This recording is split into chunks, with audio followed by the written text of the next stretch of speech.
This past weekend, Lauren Boebert, Republican representative from Colorado, at least for now, went crying to Steve Bannon on his War Room podcast about the fact that Republicans in the House of Representatives are being super mean to her and apparently calling her names.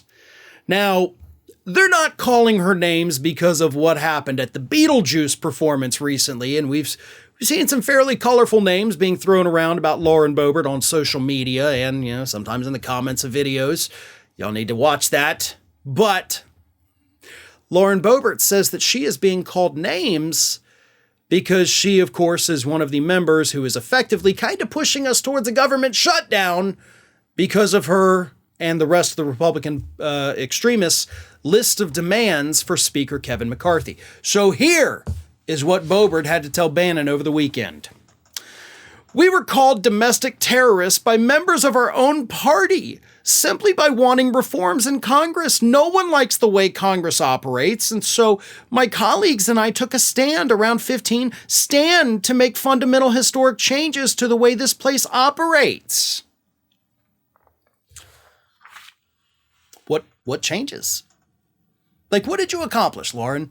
Because honestly, from your quote, I can't tell if you're referring to the appropriations bills that have to be passed by this coming weekend or else we go into government shutdown, or are you talking about voting against Kevin McCarthy becoming Speaker of the House, because you guys wanted all these changes? And at the end of the day, the only changes that you have been successful in making are to how much power Kevin McCarthy alone holds.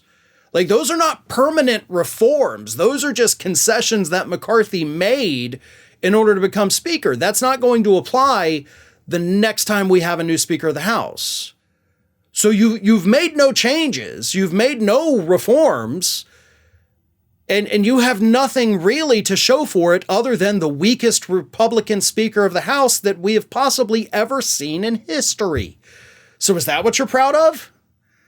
And in terms of, all of the negotiation with these appropriations bills, you and your party seem content to just take your ball and go home if you do not get your way. You are willing to shut down the government, which economists are already estimating will cost us, the economy, hundreds of millions of dollars per day. You're willing to do that because you're not getting your way on certain projects or certain little things that you want included in here. You're going to make the whole country suffer just because your terroristic demands are not being met. So I have no sympathy for you if you're being called a domestic terrorist by members of your own party.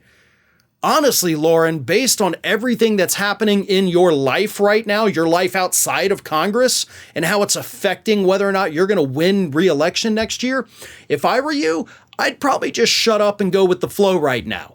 Even if all your extremist buddies are threatening to oust Kevin McCarthy and block the appropriations bills and send us to a government shutdown, maybe you just need to be like, you know what? I'm not going to wade into that.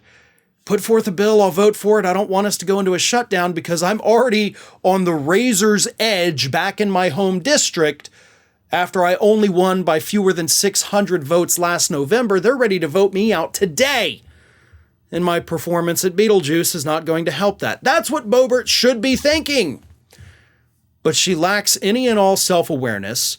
She's going to continue on this little pity party that she's throwing herself. And I can promise you that it's not going to help her in next year's election. Thank goodness. Hey everyone, this is Aspen.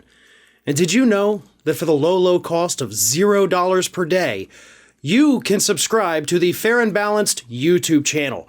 We also encourage you to like, comment, and share. But again, click that subscribe button and help Aspen not be so grumpy.